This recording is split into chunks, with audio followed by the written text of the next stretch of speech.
ललिता और राकेश ने एक बड़ा घर खरीदा था जहाँ कई तरह के पेड़ पौधे थे। देखो ना राकेश, कितना सुंदर बगीचा है इस घर का। हाँ, लेकिन मुझे इतने झाड़ झंकाड़ अच्छे नहीं लगते। मैं कल ही माली को बुलाकर यहाँ का सारा पेड़ हटवा दूंगा। कैसी बात कर रहे हो? बच्चों को खेलने के लिए बगीचा अच्छा तो है। बच्चों को खेलने के लिए मैं यहाँ बास्केटबॉल के कोर्ट, स्विमिंग पूल और छोटा सा गार्डन, बस। बाकी क्या करना है इन फालतू के पेड़ों का। ललिता को राकेश की बात अच्छी तो नहीं लगती, लेकिन करती भी तो क्या। अगले दिन तय समय पर माली और लोग गार्डन को उखड़वाने के लिए आ जाते हैं। राकेश साहब, सारे पेड़ तो आसानी से उखड़ गए, लेकिन ये छोटा सा फूल का पौधा निकल ही नहीं रहा है। राकेश जैसे ही पौधा उखाड़ने की कोशिश करता है, किसी महिला के रोने की आवाज आती है। अरे, ये कौन रो रहा है? समझ नहीं आ रहा। देखो राकेश, ये फूल भी कितना अजीब सा है ना। लगता है जैसे कोई मुंह खोल के निगलने के लिए तैयार हो। हाँ ललिता, ये कुदरत का बनाया है। अरे साहब, हमको तो कुछ और ही लग रहा है। देखिए, इसकी आंख से तो खून का आंसू निकल रहा है साहब। हाँ हाँ राकेश, रहने दो। चलो यहाँ से किसी समझदार से पूछकर इस पौधे का कुछ करेंगे। अरे यार, ये बेजुबान पौधा क्या कर लेगा? क्यों परेशान हो रही हो? मैं देखता हूँ। ललिता के मना करने पर राकेश ने पौधा तो उखाड़ने की जिद छोड़ दी, लेकिन जाते जाते वो फूल उसने तोड़कर जमीन में फेंक दिया। रात को सब सो जाते हैं, लेकिन धीरे से बाहर वो पेड़ जिंदा हो जाता है। वो फूल रो रो कर पौधे के गले लगता है और बड़ा सा मुंह खोलकर पास रखे गमले को खा जाता है। अरे राकेश, बाहर लग रहा है कोई है गार्डन एरिया में। कैसी बात कर रही हो? कोई नहीं है। सिक्योरिटी गार्ड होगा कॉलोनी का। हो सकता है। चलो बच्चों के कमरे में, मैं उन लोगों को समझा कर आती हूँ कि बाहर न जाए रात को खेलने के बहाने। ललिता बच्चों के कमरे में जाती है जहाँ दोनों सो रहे होते हैं। पता नहीं इन लोगों की आदत कब ठीक होगी। न लाइट बंद करते हैं न खिड़की। कोई भी कूद कर अंदर आ जाए तो पता भी नहीं चलेगा। ललिता खिड़की बंद करने जाती है तो सामने उसे वो पेड़ दिखता है। अरे, ये फूल कितना फ्रेश लग रहा है, जबकि इसे सुबह से तोड़कर फेंका गया था। कल बाहर फेंक दूंगी।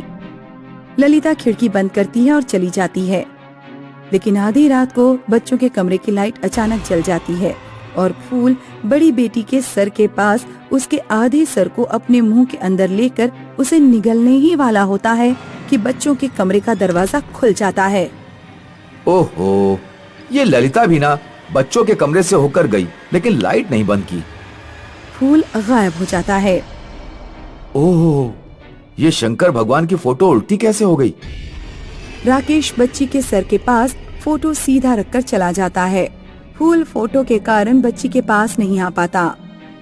अगले रोज, चलो घर का सारा काम तो हो गया, जरा गार्डन जाकर मैं वो फूल फेंकाऊं। ललिता गार्डन जाती है, लेकिन ये क्या, फूल तो वापस पौधे पर लगा होता है। अरे, यहाँ कल तक तो कोई कली नहीं थी, आज फूल भी उगाया। और वो फूल कहाँ गया जो कल इन्होंने तोड़ा था? ललिता को कुछ समझ नहीं आता है। वो जैसे ही घर की तरफ मुड़ती है, पीछे से फूल मुंह खोलकर ललिता को खाने की कोशिश करता है, लेकिन ललिता आगे निकल जाती है और उसका दुपट्टा फूल के मुंह में फंस जाता है। चलो बच्चों को उठाती हूँ, जब से घर में आए हैं पढ़ाई तो हो ही नहीं रही है इन लोगों की। तभी उसकी नजर बड़ी बेटी पर पड़ती है। अरे ये क्या, इसके मुंह में ये लाल लाल। वो बेटी का मुंह सूंघती है। इसके पास तो वैसी ही महक आ रही है जैसे उस पौधे के पास से आ रही थी। तभी ललिता की नजर उसके फटे दुपट्टे पर पड़ती है। ललिता को समझते देर नहीं लगती कि दाल में कुछ काला है। वो बच्चों को लेकर उस पौधे के पास जाती है जहाँ उसके फटे दुपट्टे का एक हिस्सा फूल के मुंह में लटक रहा था। ओह, तो ये खूनी फूल है। मैं अभी इस पौधे को काटकर अपने गार्डन से बाहर फेंक देती हूँ। ललिता अंदर से एक बड़ा सा चाकू लेने जाती है कि उसे अपनी छोटे बेटे की जोर से आवाज आती है, माँ बचा लो मुझे, ये फूल मुझे खा रहा है। ललिता भागकर टेबल पर रखा फल वाला चाकू लेती है और पौधे के पास जाती है। ललिता बेटे का पैर पकड़कर खींचती है, लेकिन फूल की पकड़ काफी जोर की होती है। अरे कोई है, आओ बचाओ मेरे बेटे को इस पौधे से, कोई बाहर निकालो मेरे बेटे को। तभी बड़ी बेटी माँ को पास पड़ा चाकू पकड़ाती है, जो बेटे को पकड़ने के चक्कर में उसके हाथ से गिर गया था। ललिता जल्दी से चाकू फूल के पंखुड़ी को मारती है, लेकिन वैसे ही एक औरत के फिर से जोर जोर से रोने की आवाज आने लगती है। ललिता समझ जाती है चाकू का वार काम कर गया है। माँ, फूल की पकड़ ढीली हो रही है, फिर से चाकू मारो। ललिता बिना कुछ सोचे फूल पर जोर जोर से वार करने लगती है, कभी उसकी डाली में तो कभी उसके डंठल पर, और फिर फूल का पौधा पूरी तरह से टूटकर जमीन में गिर जाता है। औरत के रोने की आवाज बंद हो जाती है और हर तरफ खून ही खून होता है। तुम ठीक हो? हाँ माँ, लेकिन अब डर लग रहा है। ललिता पौधे की तरफ देखती है, जो जादू से सूख कर खत्म हो जाता है। डरो मत, अब ये पौधा और फूल यहाँ कभी नहीं आएंगे। रानी और आकाश मल्होत्रा आगरा में डिस्ट्रिक्ट कोर्ट में लॉयर थे। दोनों पति पत्नी ने काफी पैसे लगाकर एक शानदार कोठी बनाई थी। आखिर इतने सालों बाद हमारा सपनों का घर तैयार है, जैसा हमने कभी सोचा था। हाँ, आयुष जब अमेरिका से लौटेगा तो इस बार उसका स्वागत नए घर में होगा। रानी को बिल्लियां पालने का शौक था। उसके पास 2 बिल्लियां थीं, एक काली और एक सफेद। आज चीनू मीनू, तुम्हारा दूध तैयार है। नई कोठी में कैसा लग रहा है तुम दोनों को? अच्छा लग रहा है ना? दूध पिलाने के बाद रानी दोनों बिल्लियों को ड्राइंग रूम में छोड़कर बेडरूम में सोने चली गई। कल ढेर सारे काम निपटाने हैं। सतीश गुप्ता, पूजा आर्या, मोहम्मद अंसारी, इन तीनों की केस की कल सुनवाई है। मुझे जल्दी सो जाना चाहिए। करीब आधी रात को रानी ने बिल्लियों के रोने की आवाज सुनी।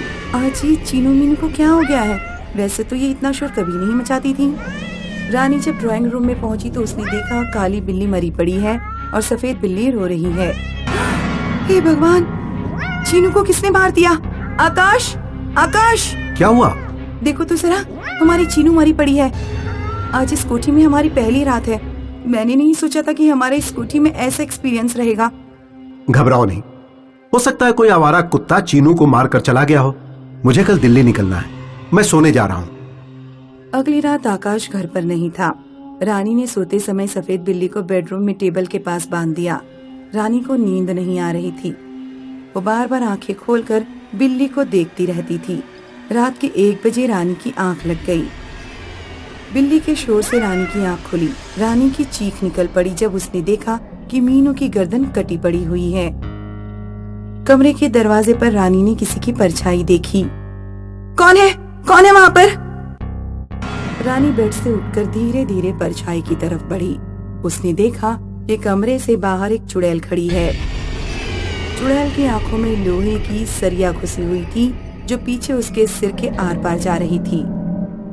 रानी ने तुरंत दरवाजा बंद करके आकाश को फोन किया। आकाश, हमारे घर में कोई है, कोई आत्मा या भूतनी। उसने मीनू को भी मार दिया है। वो कमरे के बाहर खड़ी है। मैंने दरवाजा बंद कर रखा है। अरे घबराओ नहीं, मैं अभी फोन करके मनोज को वहाँ भेजता हूँ। आकाश ने अपने छोटे भाई मनोज को फोन करके कहा कि वो तुरंत कोठी पर पहुंच जाए। उधर कोठी में चुड़ैल दरवाजा पीटे जा रही थी। दरवाजा खोलो, दरवाजा खोलो! रानी ने दरवाजे पर टेबल लगा दी। तुम जो भी हो, प्लीज यहाँ से चली जाओ। चुड़ैल ने सरिया से दरवाजे में छेद कर दिया। रानी मल्होत्रा, मैं तुम्हें कुछ बताना चाहती हूँ। आखिरकार चुड़ैल ने दरवाजा तोड़ दिया और वो कमरे में घुस आई। मैंने तुम्हारा क्या बिगाड़ा है? क्यों मेरे पीछे पड़ी हो? क्योंकि एक औरत ही औरत का दर्द समझ सकती है। जिस शानदार कोठी में तुम रह रही हो, इसे बनाने में मैंने भी सहयोग दिया था। मेरा नाम लक्ष्मी है। कोठी बनते वक्त एक मजदूर के रूप में मैंने यहाँ काम किया था। मेरी शादी होने वाली थी। मैं एक मजदूर थी, लेकिन जिंदगी को लेकर मेरे भी कुछ सपने थे। लेकिन उस कमीने ठेकेदार राजेश मिश्रा ने मेरे सपनों पर पानी फेर दिया। क्या किया राजेश ने तुम्हारे साथ? राजेश अक्सर मुझे छेड़ता और मेरे साथ मजाक करता था। मैंने कई बार राजेश को मना किया कि मुझे उसकी घटिया मजाक बिल्कुल पसंद नहीं। एक रात उसने जानबूझकर सारे मजदूरों को कोठी से बाहर भेज दिया और मेरे साथ जबरदस्ती करने लगा। मैंने उसके गाल पर 2 थप्पड़ जड़ दिए। गुस्से में उसने जमीन पर पड़ी सरिया मेरे सिर पर दे मारी। उसने मेरे सिर पर सरिये से कई बार वार किए और मुझे मारकर इस कोठी के नीचे दफना दिया। जहाँ तुम्हारा ड्राइंग रूम है, वहाँ मेरी लाश गड़ी है। राजेश मिश्रा आज भी बेखौफ घूम रहा है। तब तक मनोज वहाँ पहुँच गया और चुड़ैल गायब हो गई। क्या हुआ भाभी? मेरे पास आकाश भैया का फोन आया था। अभी तक तो कुछ भी नहीं हुआ, पर अब होगा। कल सुबह उस ठेकेदार राजेश मिश्रा को बुलाओ जिसने कोठी बनाने का ठेका लिया था, और कुछ मजदूरों को भी सुबह लेकर आओ। मुझे ड्राइंग रूम की खुदाई करानी है। रानी ने राजेश मिश्रा के खिलाफ केस दर्ज किया। जांच पड़ताल के बाद राजेश पर आरोप सही साबित हुआ और उसे उम्र कैद की सजा हुई। मैं उम्मीद करती हूँ कि अब लक्ष्मी की आत्मा को शांति मिली होगी।